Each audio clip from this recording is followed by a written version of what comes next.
We're back with another sizzling episode of Action GBX. This month, we've got some breaking news on the Gamecube, a sizzling first look at Golden Sun and Mario Advance 2, and reviews of Wario Land 4, Fortress, and WWF Betrayal. Check out our top tip on Kururin 2.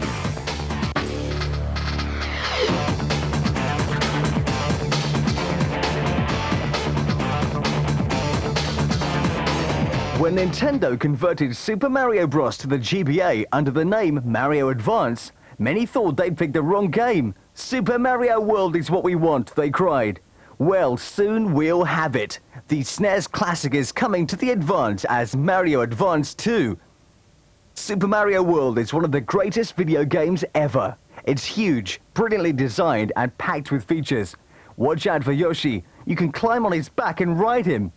No release date has been set for Mario Advance 2's UK release, but rest assured it'll be a big day in the history of the Game Boy Advance.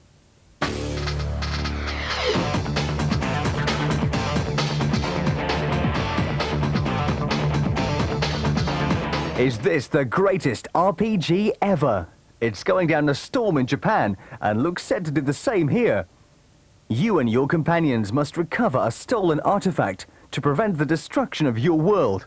Nothing original in the plot, but in a first for a console RPG, 2 players can take on a character each and explore the game separately or together. The graphics are absolutely marvelous too, but as developers Camelot were responsible for Mario Golf and Mario Tennis on the Game Boy Color, that's no great surprise.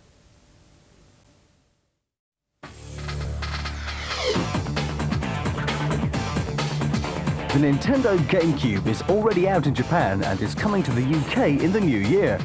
We all know certain Gamecube games use the Advance as a hand controller for added playability, but are the games up to scratch? We went to the Nintendo Show 2001 to find out. Mario's lost in a ghost-filled mansion, and it's up to Luigi to find him.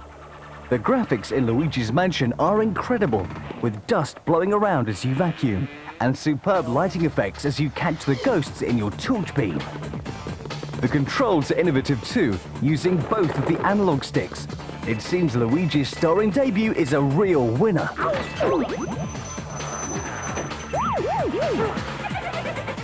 Ride on the backs of dinosaurs, fly spaceships, solve puzzles. You do it all in Star Fox Adventures Dinosaur Planet. It's so big, only the GameCube can contain it. Pikmin defies categorization.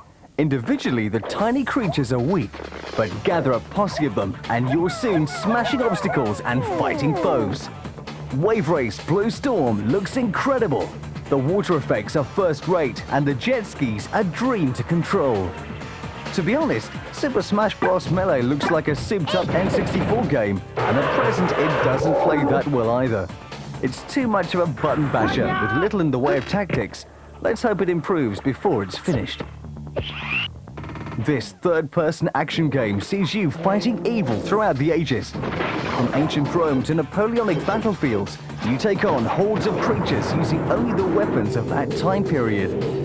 NBA Courtside 2002 isn't the strongest game in the Cube's lineup. It plays a mean game of basketball and the players move fluidly, but it isn't the quantum leap in sports sims we all expect. So there we have it. Most GameCube games are looking fantastic, and this is just the beginning. Look out for more news on the GameCube and how it links with the Advance in future episodes.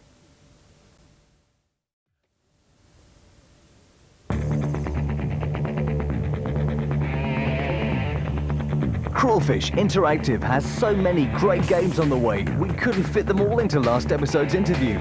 This month, we once again speak to Crawfish Director of Development, Mike Merrin, about some hot up-and-coming Advance titles.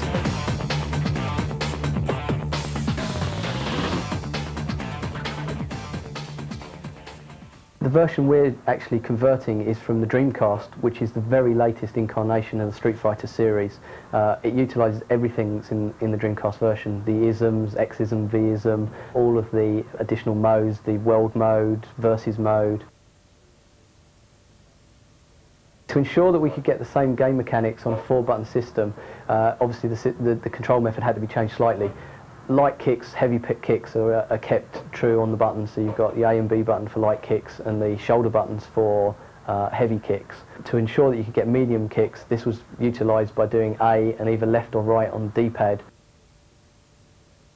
Obviously with an 8 MB cartridge, that's quite a lot less space than there is on a Dreamcast CD, and so we had to use an awful lot of compression on the system to make sure that we could fit all of the characters and backgrounds in there, as well as making sure we were selective about certain background animations. Although there's everything in there, certain things that you wouldn't notice necessarily on a small screen will have been removed.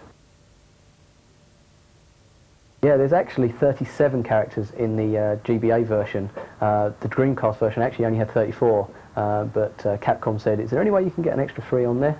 And we said, okay. So yeah, we really pushed it to the max. We've also ensuring that because there's 37 characters in the original Dreamcast version, every single character had their own background.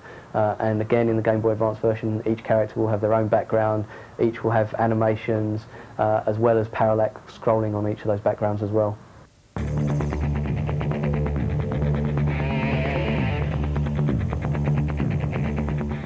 Within Freestyle Scooter, you've got a number of different tasks that you have to complete on each of the arenas you're given.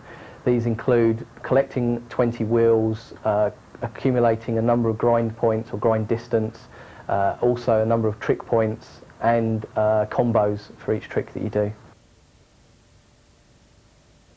The main differences with Razor Freestyle Scooter and Tony Hawk's is that the arenas are more fun, if you like. They're more sort of tongue-in-cheek. I think also I would say the game is more pick up and play than Tony Hawk's is. A lot more forgiving at the start when you're playing it. And also we have multiplayer in our game, which Tony Hawk's doesn't. You've got a circus, a shopping mall, an aircraft carrier, and a sports stadium. We have a number of multiplayer modes. These include a simple point-based game where you've got up to 3 opponents that you've got to try and outpoint doing tricks. Also, we've got a grind game where you've got to try and make sure you grind a further distance than any of your opponents.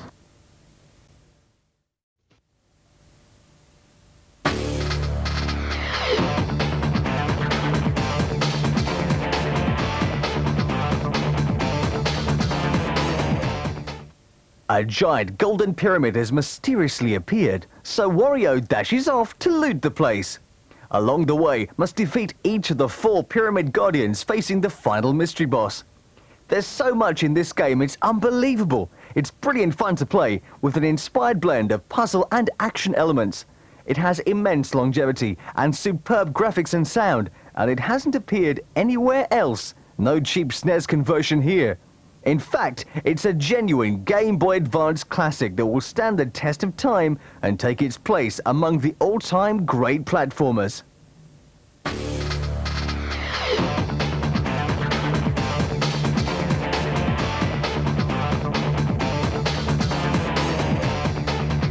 You can't go far wrong with Tetris, or can you? Time and again, new variations on the classic game offer pointless additions to the formula, reducing the fun. Fortress sees you building protective walls with the falling blocks, earning bonus points and special weapons for completing block combinations. You then blast the hell out of your opponent's fort while he does the same to you. Although original, Fortress lacks depth. It's fun for a while, but each stage plays the same as the last, with only the graphics changing. It's a little more fun in the 2-player mode, but ultimately Fortress is a wasted opportunity.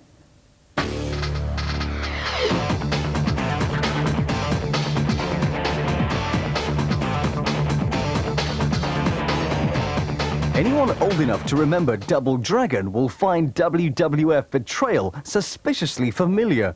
The plot's almost identical. Rescue the girl, here Stephanie McMahon, from the evil kidnappers. The side-scrolling beat-em-up action's the same too, with fist and foot combat and the occasional weapon. Unfortunately, it's just as repetitive too. It's fun for a while, and WWF fans will love it. But for everyone else, it's unoriginal and ultimately stale. It's a simple tip, but a good one.